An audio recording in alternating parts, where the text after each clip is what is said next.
दोस्तों, कैसे हैं आप सब। मैं हूं अमित कुमार और आपको यहाँ पर आज मैं सेशन में ये बताने आया हूं कि जो जियोग्राफी ऑप्शनल लेते हैं और जियोग्राफी ऑप्शनल के लिए हमें कौन कौन सी बुक्स पढ़ना चाहिए। ये बड़ा मिथ है कि हम कौन कौन सी बुक पढ़ें, कैसी स्ट्रेटजी होनी चाहिए। हम वन बाई वन करके इसमें बात करेंगे और चीज़ों को समझेंगे, ठीक है। सबसे पहले जब बुक की बात आती है तो आप क्या सोचते हो कि ये बुक ले लें, कभी किसी राइटर की कभी किसी राइटर की, और जो हमारे सीनियर पढ़ रहे हैं या पढ़ के चले गए हम उनको फॉलो बहुत करते हैं, राइट। उनकी स्ट्रेटजी, उनका पढ़ने का तरीका अलग हो सकता है आपसे। बुक्स का वो तब हम बुक्स दूसरी फॉलो की जाती है अक्सर कब करते हैं, जब हम हमारी सारी चीजें क्लियर हो। उस बेसिक से चालू करके एडवांस तक हमें जाना होता है। उसके लिए जरूरी ये है कि हम कौन सी बुक पढ़ेंगे, कौन सी बुक हम सही करें जिससे हमारा बेसिक और एडवांस क्लियर हो जाए और ज्यादा बुक का भंडार भी नहीं करना पड़े। कई बार तो मैंने ऐसे भी देखा कि सर वो कह रहे थे कि इसको ये बुक पढ़ लो इससे हो जाएगा, ये बुक पढ़ लो इससे हो जाएगा। मेरे दोस्त, सबसे शुरुआत बुक करनी है, सबसे अच्छी बुक जो होती है वो होती है एनसीईआरटी। एनसीईआरटी से अच्छी कोई बुक नहीं है। लेकिन हमें सिर्फ एनसीईआरटी बस नहीं है। मैं आपको अगर ऑप्शनल के लिए कहूँ सिर्फ एनसीईआरटी कहूँ तो वो भी बुरा होगा। तो हम अगर ऑप्शनल करना चाहते हैं और अच्छे से करना चाहते हैं और एक ही बार में अच्छे मार्क्स गेन करना चाहते हैं, सो आपको एनसीईआरटी तो पढ़नी पड़ेगी। लेकिन इसके साथ और कौन कौन सी बुक पढ़नी है उसको मैं बता देता हूं। एनसीईआरटी में इंपॉर्टेंट बुक्स जो है वो एनसीईआरटी में 6, 7, 8, 9, 10th की तो पढ़नी पढ़नी। 11, 12th की मोस्ट इंपॉर्टेंट, इसको तो बिल्कुल छोड़ना नहीं है। अगर कोई कहे, आपका मन भी करे ना यार एक पेज छोड़ दूं क्या, मैं एक चैप्टर छोड़ दूं क्या, दूसरी बुक से कवर कर लूंगा, नहीं। ये जान है जियोग्राफी की, इसमें बसी हुई है 11 और 12 में। 11 और 12th में इसको पढ़ना ही पढ़ना है। इसके बाद क्योंकि इससे ह्यूमन जियोग्राफी मिलेगा, इससे आपको फिजिकल जियोग्राफी मिलेगा, इनसे बाकी चीजें आपको मिलेंगी, इन्वायरमेंट भी मिलेगा आपको, सारी चीजें, लैटिट्यूड, फिजिकल, सब कुछ आपको देखने को, महाद्वीप सारे कुछ यहाँ नजर आएंगे। वर्ल्ड जियोग्राफी भी मिलेगी, इंडियन जियोग्राफी भी मिलेगा, फिजिकल भी मिलेगा। तो इसका एक बेसिक तैयार हो जाएगा, सारी चीजें क्लियर हो जाएंगी। अब इसके बाद आपकी बुक ये पूरी होने के बाद फिजिकल के लिए एक सबसे अच्छी बुक जो मुझे लगती है जो पढ़ना चाहिए फिजिकल कंप्लीट करने के लिए, डेटा नहीं, इसका डेटा और एनसीईआरटी डेटा में फर्क है। आप एक बार देखना, बहुत डेटा में बहुत डिफरेंस है और यूपीएससी एनसीईआरटी को फॉलो करती है। तो इसलिए जीसी लियोंग बुक आपको थ्योरी पढ़नी है और इसकी टेक्निक पढ़नी है। थ्योरी और टेक्निक को फॉलो करो और डेटा उठाओ एनसीईआरटी से। इससे आपका फिजिकल पूरा तैयार हो जाएगा, पूरा कंप्लीट अच्छे से हो जाएगा। लेकिन एक चीज हमेशा ध्यान रखें, फिजिकल के जब भी पढ़ें, फिजिकल, वर्ड, इंडियन कुछ भी पढ़ें, उसके साथ साथ मैपिंग की जरूर पढ़ें, मैपिंग जरूर करते जाएं। क्योंकि मैपिंग से हमें एक अंडरस्टैंडिंग हमारी ज्यादा होती है और सारे कॉन्सेप्ट माइंड में बैठ जाते हैं। किसी क्लाइमेटोलॉजी पढ़ रहे हो, और क्लाइमेटोलॉजी इसमें है, इसमें भी है, एनसीईआरटी में भी है, हमने उसको पढ़ा। हमें अब यही नहीं पता एक कौन सी ब्रिटिश जो क्लाइमेटोलॉजी है, चाइना जो आपकी climate, China climate, China type climate, British type climate, जो टाइप ब्रिटिश टाइप क्लाइमेट है, चाइना टाइप क्लाइमेट है, टुंड्रा, टैगा, ये किस एरिया पे पड़ता है, जब पता ही नहीं होगा तो काम कैसे चलेगा। इसलिए जब हम इसको करेंगे, इसके साथ साथ इसको जरूर ध्यान देंगे, ये चीज।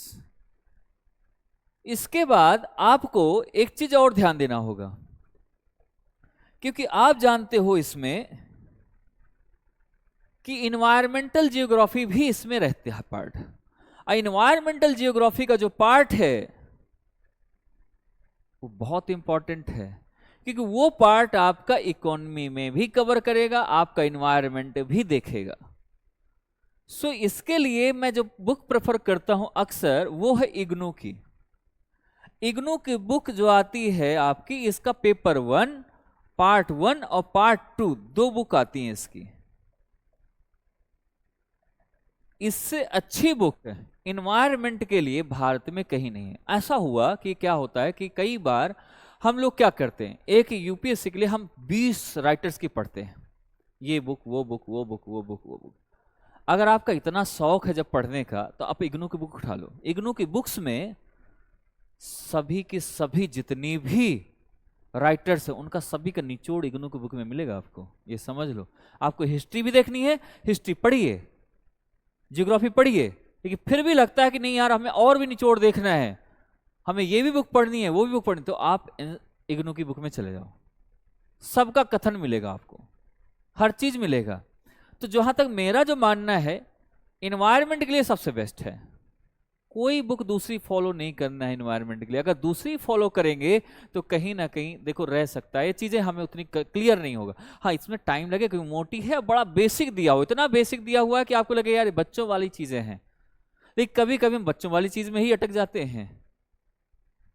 बहुतों को तो लैटिट्यूड का भी चीजें सही नहीं है, कक्षा 6 में है, क्लास 6 में है, अब फिर भी नहीं हो रहा, तो कैसे हो सकता है इसका। तो सेम चीज यहां पर भी है दोस्त मेरे। तो इग्नू का टाइम लगेगा, तुम्हें बोरिंग लगेगा ये चीज, लेकिन पढ़ लोगे तो दोबारा आपको चीजें समझने में आसान बहुत हो जाएगा। और खुद की नोट्स बना लो, ठीक है। अब इसके बाद इन्वायरमेंट के बाद मैपिंग में ऑक्सफोर्ड स्कूल की लो, स्टूडेंट भी ले सकते हो, लेकिन स्कूल की सबसे बेस्ट मानी जाती है जो मुझे लगता है। और इसके साथ साथ एक बुक मैं और ऐड करूंगा, कुछ चीजें इसमें ऑक्सफोर्ड की चाहे जो भी ले लो, किसी की भी ले लो, कई बार ऐसा होता है कि इसमें वो नहीं दिया होता, कुछ ऐसे जगह है, प्लेसेस है जिनके बारे में नहीं दिया है, तो आप यहां पर क्या करोगे, उसके लिए गूगल का सहारा लो, लेकिन उस जगह को सर्च करो। तो तीसरा जो प्रैक्टिस के लिए है वो आती है एक 8th की, मैंने जब मैं पढ़ता था उसको मैंने देखा था, 8th की एक सीबीएसई बोर्ड की, सीबीएसई बोर्ड की एक आती है बुक, छोटी सी आएगी, वो भरने के लिए आता है, वो फिलिंग द ब्लैंक्स टाइप का, मतलब उसे मैप बना होता है, पहले एक पूरा ड्रॉ होगा, फिर थोड़ा कम होता जाएगा, फिर अगले में 3 4 5 बार भराता है, एक 5 से 10 बार शायद भराता है उसको, जिससे हमें प्रैक्टिस हो जाती है, या प्लेस रट जाते हैं, दिमाग में बैठ जाते हैं। उससे प्रैक्टिस के लिए वो ब्लैंक होता है, उसमें सिर्फ हमें भरना होता है मैप से देख के, फिर इसके बाद वो पिक्चर भी आपको ड्रॉ करने लगते हैं आगे, फिर ऐसे। तो एक ये आती है बुक, उसमें बोलोगे मैपिंग फिल करने वाली दे दो तो वो दे देंगे। एक ये बुक करो साथ में, वर्ड मैप बहुत जरूरी है। अब हमें ये जब पता होगा वर्ड मैप, तभी तो हम देख पाएंगे अच्छा एल नीनो यहां से शुरू होता है और यहां आता है, ऐसा है क्या, ये यहां आता है, ऐसा है क्या, भारत में इंडियन डाइपोल है वो यहां से यहां ऐसे कैसे हो सकता है। तो ये चीजें हमें तभी तो पता चले कहां पर क्या है। और मैपिंग पढ़ने का तरीका थोड़ा सा बदलो, टेक्निकल हो जाओ, चीजों को माइंड में कैसे सेट करते देखो। देखो कई चीज होती है, जब हम आपसे मैं अगर कहूं कि भाई कुतुब मीनार दिल्ली में किधर है, कौन कौन सी मेट्रो से होके जाएंगे, आप शायद आप भूल जाओ, आपको गए होगे कभी लेकिन आपको मेट्रो याद नहीं रहेगा। लेकिन जब मैं कहूंगा कि भाई इसको देखो, तो आप क्या करोगे, मेट्रो को तुरंत फटाफट सर्च करोगे, किसमें, गूगल में, कि करोल बाग टू कुतुब मीनार, उसमें स्टेशन आ जाएगा। आप ये बताओगे कौन से स्टेशन पे हो तुम, मैं बताऊंगा कि नहीं भाई मैं INA पे हूं या निजामुद्दीन पे हूं या नई दिल्ली पर हूं। वो बोलेगा कि यहां आओ पहले, फिर यहां से यहां जाओ, फिर यहां से यहां बदलो।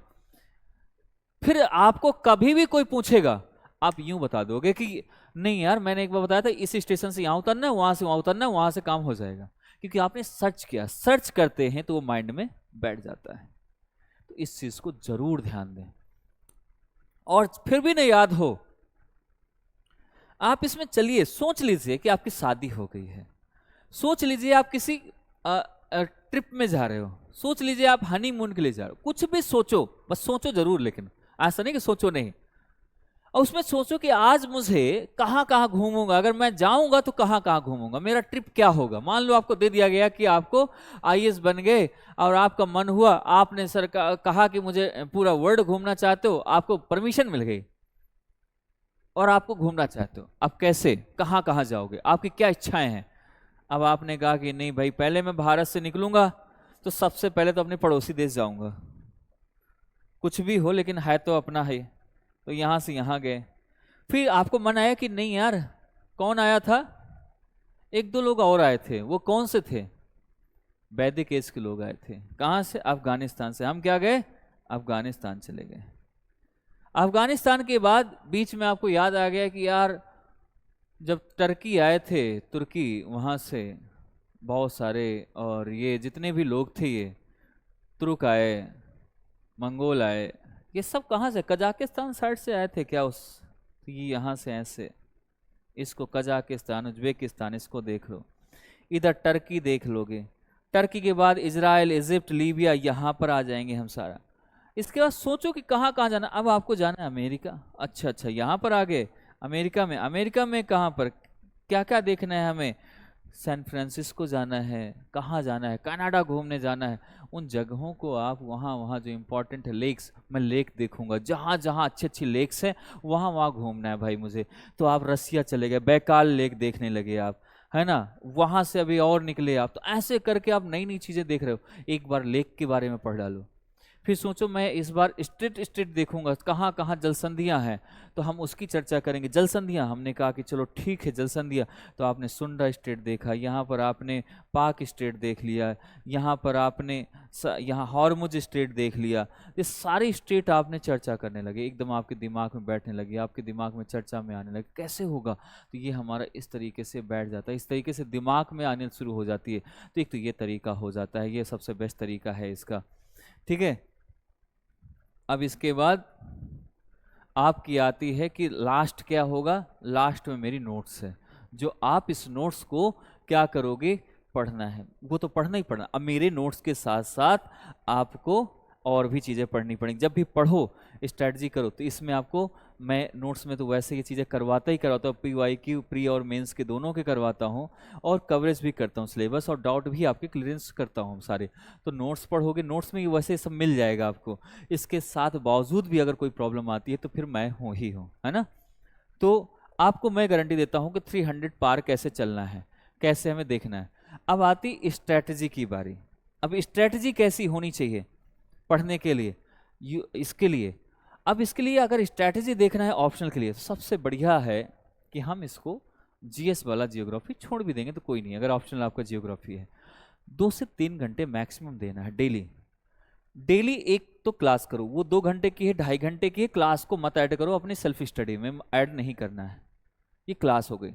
क्लास के बाद कम से कम मिनिमम और मैक्सिमम हमें 3 घंटे तो हमें पढ़ना है, सेल्फ स्टडी करना है। सेल्फ स्टडी के बाद जब करंट अफेयर्स पढ़ते हो, उस करंट अफेयर्स को जियोग्राफी से रिलेटेड उसी नोट्स में अपने लिखते जाओ। इसके बाद आपका आता है कि आपके जो डाउट्स हैं उसकी एक नोट्स बनाओ, जब भी क्लास में आओ उसको पूछ लो, या अपने फ्रेंड से पूछ लो, तो ये पूछना होगा, क्लासरूम में पूछ लो। इसके बाद फिर भी चीज़ों को थोड़ा सा, क्योंकि उसमें मेंस में लिखना है, राइटिंग है ना, और टाइमिंग पर ध्यान देना है, तो डेली 2 क्वेश्चन कम से कम आप लिखो। इससे 2 चीजें होंगी, एक कॉन्फिडेंस, एक राइटिंग स्किल,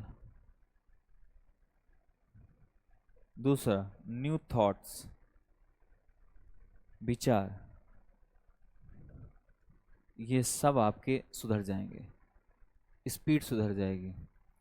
और राइटिंग का एक मैपिंग इसमें कैसे करें, क्या लिखें, वो सारी चीज़ें इसमें आ जानी चाहिए, और इन सब चीज़ों के लिए यहाँ पर ध्यान देना है। अगर हम इनको पूरा करते हैं तो 100% वो कंप्लीट होता है और चीज़ें हमारी होती चली जाती हैं। एक टॉपिक से दूसरे टॉपिक को लिंक करना सीखो, टेक्निकली पढ़ना सीखो, तो काम हो जाएगा। स्ट्रैटेजी यही है इसकी, बुक्स यही है इसकी, ठीक है। तो इतनी चीज़ों को आपको ध्यान देना है, इस चीज़ को पढ़ना है। अब इसके बाद आता है मेरा बैच।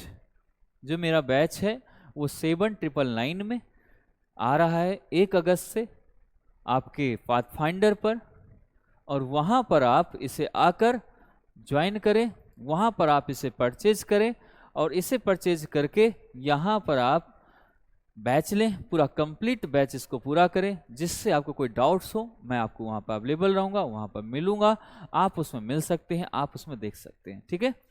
सो आप इसको जरूर अपने दोस्तों को बताएं, कैसे क्या करना चाहिए वो भी बताइए, और अपने साथ बैच को ले से, जिससे और भी आपकी जो चीज़ें हैं, छोटी छोटी चीज़ें, वो भी दूर होती जाए, वो भी होता जाएगा। Okay guys, thank you, bye bye, take care.